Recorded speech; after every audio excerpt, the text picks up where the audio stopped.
All my customers are like family.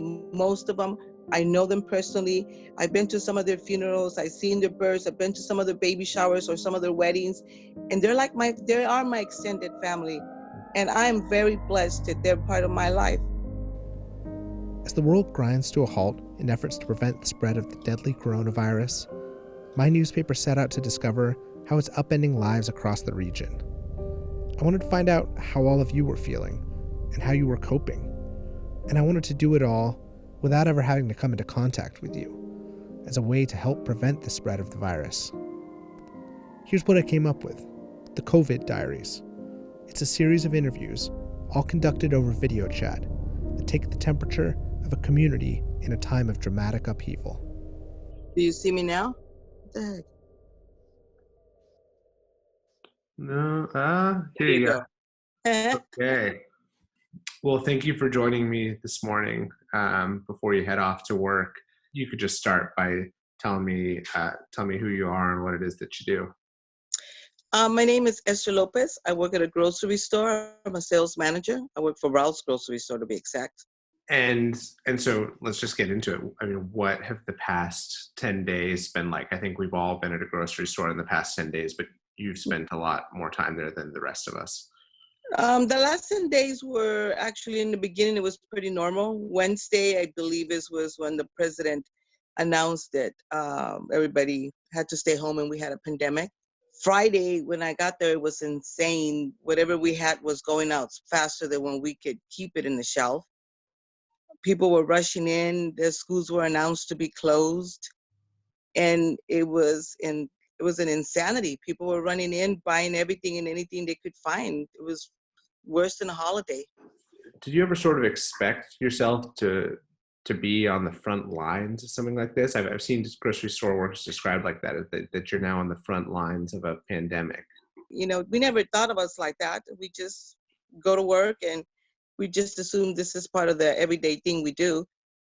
But it's been really nice, and most of the customers have been very nice about that. And, even my direct boss have been saying, he says, you guys know what to do. Just do it.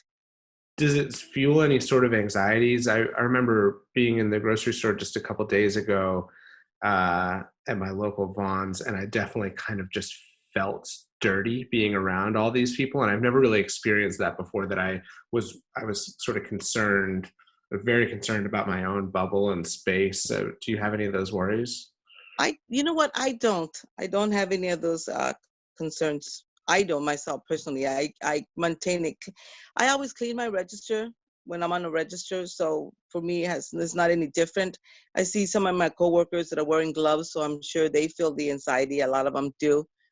For me, I don't know. I don't. Maybe because I'm very religious and I have faith that God's going to take care of me. And if it's my time, it's my time. But, I just think, I'm going to be fine. My family's going to be fine.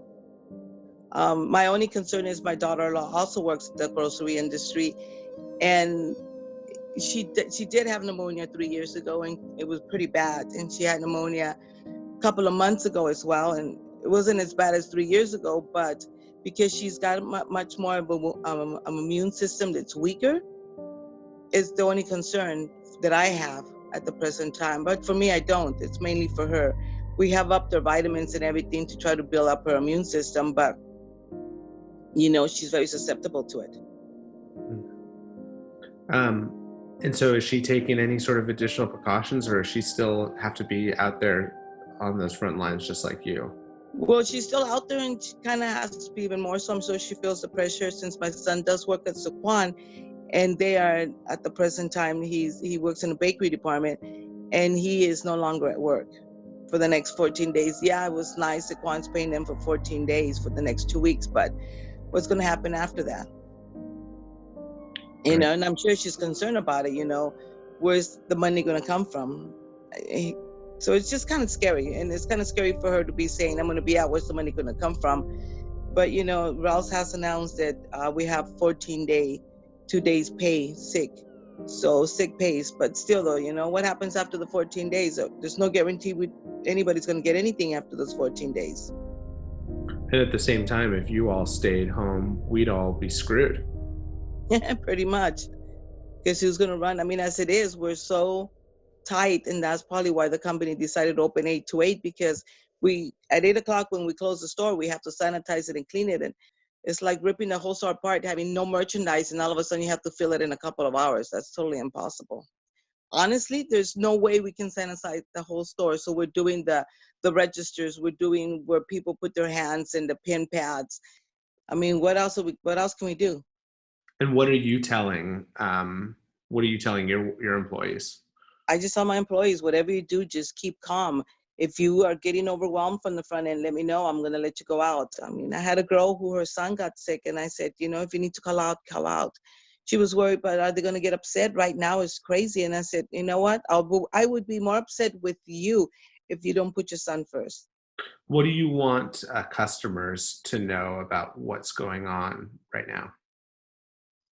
Just to keep calm, to think of each other and realize how blessed we are. We could have been in China where everybody seemed to have gotten sick and a lot of people had passed away, or in Italy where they have to make a choice. Do we need to take care of the elderly or not? Can we, and I believe they decided they can't.